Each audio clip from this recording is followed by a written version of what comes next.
ജിദ്ദയിൽ നിന്ന് കണ്ണൂരിൽ ഇറങ്ങേണ്ട എയർ ഇന്ത്യ എക്സ്പ്രസ് വിമാനത്തിന് സാങ്കേതിക തകരാർ. ഇന്ധനം കുറച്ച ശേഷം ലാൻഡ് ചെയ്യാനായി വിമാനം വട്ടമിട്ട് പറക്കുകയാണ്. അജീഷ് ജയകുമാർ കണ്ണൂരിൽ നിന്നും ചേരുന്നു.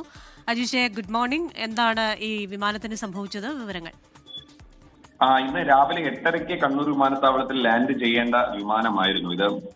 മംഗലാപുരം ഭാഗത്തെത്തിയപ്പോഴാണ് ഇതിന് സാങ്കേതിക തകരാർ ശ്രദ്ധയിൽപ്പെടുന്നത്. പിന്നീട് ലാൻഡ് ചെയ്യാൻ കഴിയാതെ കണ്ണൂർ വിമാനത്താവളത്തിന് മുകളിൽ ഏതാണ്ട് ഇപ്പോൾ 1 മണിക്കൂറായി വിമാനം ഇന്ധനം തീർക്കാനായി പറന്നുകൊണ്ടിരിക്കുകയാണ്. സാങ്കേതിക തകരാർ അല്ലെങ്കിൽ ഇന്ധനം പൂർണ്ണമായിട്ടും ഒഴിവാക്കിയതിന് ശേഷമായിരിക്കും ലാൻഡിംഗ്. ക്രാഷ് ലാൻഡിംഗ് ചെയ്യുമ്പോൾ വലിയ അപകടം ഒഴിവാക്കാൻ വേണ്ടിയിട്ടാണ് ഇത്തരത്തിൽ ഇന്ധനം ഒഴിവാക്കാനും വട്ടമിട്ട് പറക്കുന്നത്. ജിദ്ദയിൽ നിന്ന് കണ്ണൂർ വിമാനത്താവളത്തിലേക്ക് ഇറങ്ങേണ്ട എയർ ഇന്ത്യ എക്സ്പ്രസ് വിമാനത്തിലാണ് സാങ്കേതിക തകരാർ ശ്രദ്ധയിൽപ്പെട്ടത്. അജീഷ്, ഈ വിമാന ഇന്ധനം അത് തീർക്കുക, ആ വിമാന ഇന്ധനം തീർത്തു കഴിയുമ്പോൾ ഒരു ക്രാഷ് ലാൻഡ് എന്നതിലേക്കാണോ പോകുന്നത്? അപകടമില്ലാതെ ക്രാഷ് ലാൻഡ് ചെയ്യാം എന്നുള്ളത് ഉറപ്പാണല്ലോ, അല്ലേ?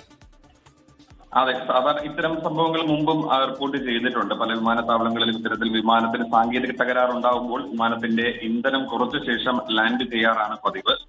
അങ്ങനെയാണ് ഇത്തവണയും ചെയ്യുന്നത്. ഏതാണ്ട് 1 മണിക്കൂർ 8:30 ലാൻഡ് ചെയ്യേണ്ട വിമാനമായിരുന്നു. ജിദ്ദയിൽ നിന്ന് കണ്ണൂരിലേക്ക് ലാൻഡ് ചെയ്യാൻ എത്തുന്ന വിമാനമായിരുന്നു. അപ്പോഴാണ് ഈ സാങ്കേതിക തകരാർ ശ്രദ്ധയിൽപ്പെട്ടത്. മംഗലാപുരം ഭാഗത്ത് എത്തിയപ്പോഴാണെന്ന് ശ്രദ്ധയിൽപ്പെട്ടത്. എയർ ഇന്ത്യ എക്സ്പ്രസ് വിമാനവുമായി ബന്ധപ്പെട്ടാണ് ഈ ഒരു സാങ്കേതിക തകരാർ റിപ്പോർട്ട് ചെയ്യുന്നത്. എയർ ഇന്ത്യ വിമാനങ്ങളുടെ കേസിൽ കുറെ നാളുകളായി ചില പരാതികളും പ്രശ്നങ്ങളും ഒക്കെ ഉണ്ട്. ഇത് വ്യത്യസ്തമായ ഒരു കേസാണ്. അതിൽ ഒരു ക്രാഷ് ലാൻഡിംഗിലേക്ക് പോവുകയാണ് ചില സാങ്കേതിക തകരാർ മൂലം. അജീഷ് ജയകുമാർ ചേരുകയാണ്. അജീഷെ, തുടരാം.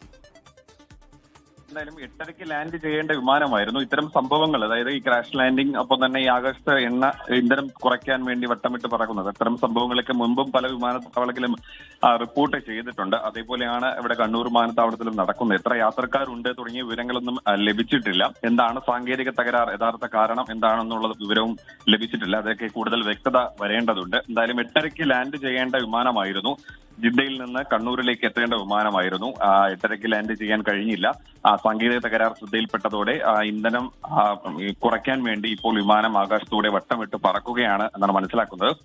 വിമാനം ഏതാണ്ട് ഇന്ധനം പൂർണ്ണമായും കുറച്ച ശേഷമായിരിക്കും ഇനി ക്രാഷ് ലാൻഡ് ചെയ്യുക. കണ്ണൂർ വിമാനത്താവളത്തിൽ തന്നെ ആയിരിക്കും അത് ചെയ്യുക. എന്തായാലും വലിയ അപകടം ഒഴിവാകാൻ വേണ്ടിയിട്ടാണ് ഇത്തരത്തിൽ ഇന്ധനം കുറച്ച് ആകാശത്ത് വട്ടമിട്ട് പറക്കുന്നത്.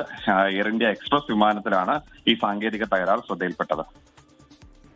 ശരി, എന്തായാലും വാണിജ്യ വിമാനങ്ങളുടെ ഒരു ടേക്ക് ഓഫിന് ശേഷമോ അതോ പറന്നുകൊണ്ടിരിക്കുമ്പോഴൊക്കെ സാങ്കേതിക തകരാർ വരുമ്പോൾ ഒരു ക്രാഷ് ലാൻഡിംഗ് എന്ന് കമേഴ്സ്യൽ പൈലറ്റ്സ് ഡിസൈഡ് ചെയ്യുന്നു. ആ സമയത്ത് എന്തായാലും ഉള്ള ഇന്ധനം തീർക്കുക എന്നുള്ളത് അത് അനിവാര്യമായ ഒരു കാര്യമാണ്. കാരണം ഇന്ധനമുണ്ടെങ്കിൽ അത് ചെറുതായിട്ടെങ്കിലും ഒന്ന് തുളുമ്പ് പോയി കഴിഞ്ഞു കഴിഞ്ഞാൽ അത് വലിയ പ്രശ്നത്തിലേക്ക് മാറ്റും. അത് ഒഴിവാക്കാനാണ് ഇപ്പോൾ വിമാനത്താവളത്തിന് ചുറ്റും വട്ടമിട്ട് പറക്കുന്നത്. ഇന്ധനം തീർന്നതിന് ശേഷം അത് ക്രാഷ് ലാൻഡ് ചെയ്യും. അജീഷ് ജയകുമാറാണ് കണ്ണൂരിൽ നിന്ന് വിശദാംശങ്ങളുമായി ചേർന്നത്.